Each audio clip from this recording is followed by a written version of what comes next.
Assalamualaikum warahmatullahi wabarakatuh. Perkenalkan, nama saya Diana Puspita dengan NPM 24069124003 dari Prodi IPA.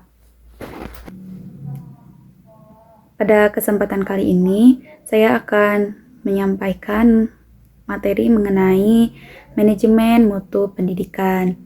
Materi ini penting karena mutu merupakan tolak ukur keberhasilan suatu lembaga pendidikan. Tanpa sistem manajemen mutu yang baik, lembaga pendidikan akan sulit menghasilkan lulusan yang unggul, berkarakter, dan kompetitif di tengah perkembangan zaman. Pengertian manajemen mutu pendidikan. Manajemen mutu pendidikan adalah suatu proses yang sistematis untuk mengelola seluruh kegiatan pendidikan agar berjalan sesuai standar dan selalu mengalami peningkatan secara berkelanjutan. Artinya, mutu pendidikan tidak datang begitu saja, tetapi harus direncanakan, dilaksanakan, dan dikontrol dengan baik.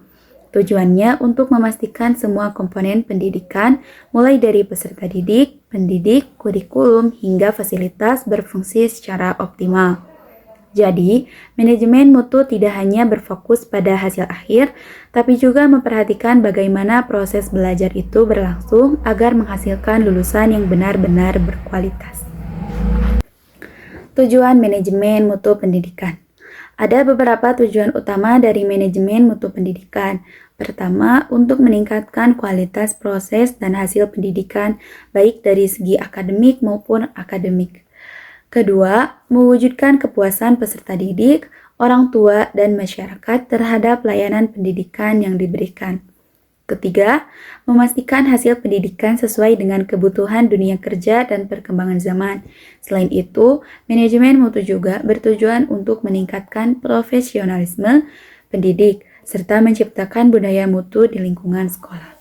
Jadi, manajemen mutu bukan hanya soal nilai tinggi, tetapi juga tentang bagaimana lembaga pendidikan mampu menjaga dan meningkatkan kualitasnya secara konsisten. Prinsip-prinsip manajemen mutu pendidikan. Dalam penerapannya, terdapat beberapa prinsip penting yang menjadi dasar pelaksanaan manajemen mutu pendidikan. Pertama, fokus pada pelanggan. Artinya, sekolah harus memberikan pelayanan terbaik bagi peserta didik dan masyarakat sebagai pengguna layanan pendidikan. Kedua, keterlibatan semua pihak, karena mutu tidak akan terwujud jika hanya dilakukan oleh pimpinan sekolah tanpa dukungan guru dan staf. Ketiga, perbaikan berkelanjutan, sebab peningkatan mutu adalah proses tanpa akhir. Keempat, menggunakan pendekatan sistematis dan terukur, sehingga setiap kegiatan dapat dievaluasi dengan data yang jelas. Kelima, kepemimpinan yang visioner yang mampu menggerakkan seluruh warga sekolah menuju visi bersama. Dan yang terakhir, pengambilan keputusan berbasis data dan fakta agar langkah yang diambil benar-benar tepat dan objektif. Komponen manajemen mutu pendidikan. Manajemen mutu pendidikan terdiri dari beberapa komponen utama yang saling berkaitan. Pertama, input, yaitu seluruh sumber daya yang masuk ke dalam sistem pendidikan seperti siswa, guru, kurikulum, sarana prasarana, dan juga pendanaan. Kedua, proses, yaitu bagaimana pembelajaran dan manajemen sekolah dijalankan untuk menghasilkan mutu terbaik.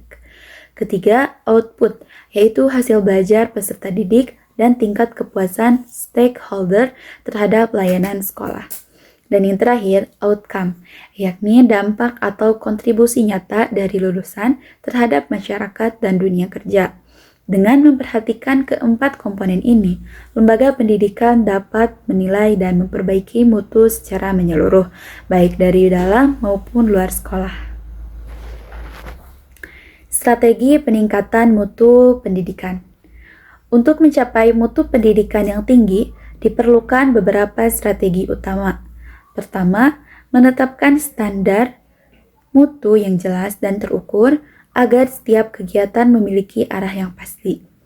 Kedua, melakukan evaluasi diri sekolah secara rutin untuk mengetahui kelebihan dan kekurangan yang perlu diperbaiki. Ketiga, melaksanakan supervisi akademik, yaitu pembinaan kepada guru untuk meningkatkan kualitas pembelajaran. Keempat, meningkatkan kompetensi pendidik dan tenaga kependidikan melalui pelatihan, workshop, atau studi lanjut. Dan yang terakhir, membangun budaya kerja berbasis kualitas, di mana setiap warga sekolah memiliki kesadaran untuk menjaga dan meningkatkan mutu secara berkelanjutan. Jika strategi ini diterapkan dengan baik, mutu sekolah akan meningkatkan secara signifikan. Kesimpulan. Sebagai penutup, dapat kita simpulkan bahwa manajemen mutu pendidikan merupakan fondasi utama dalam membangun lembaga pendidikan yang unggul dan berdaya saing. Penerapan manajemen mutu membutuhkan komitmen, kerjasama, dan konsistensi dari seluruh pihak, baik dari kepala sekolah, guru, staf, maupun peserta didik. Dengan menerapkan prinsip perbaikan berkelanjutan dan berbasis data, lembaga pendidikan dapat terus berkembang, menyesuaikan diri dengan perubahan zaman, dan memberikan hasil terbaik bagi masyarakat. Sekian presentasi dari saya mengenai manajemen mutu pendidikan. Terima kasih atas perhatiannya. Wassalamualaikum warahmatullahi wabarakatuh.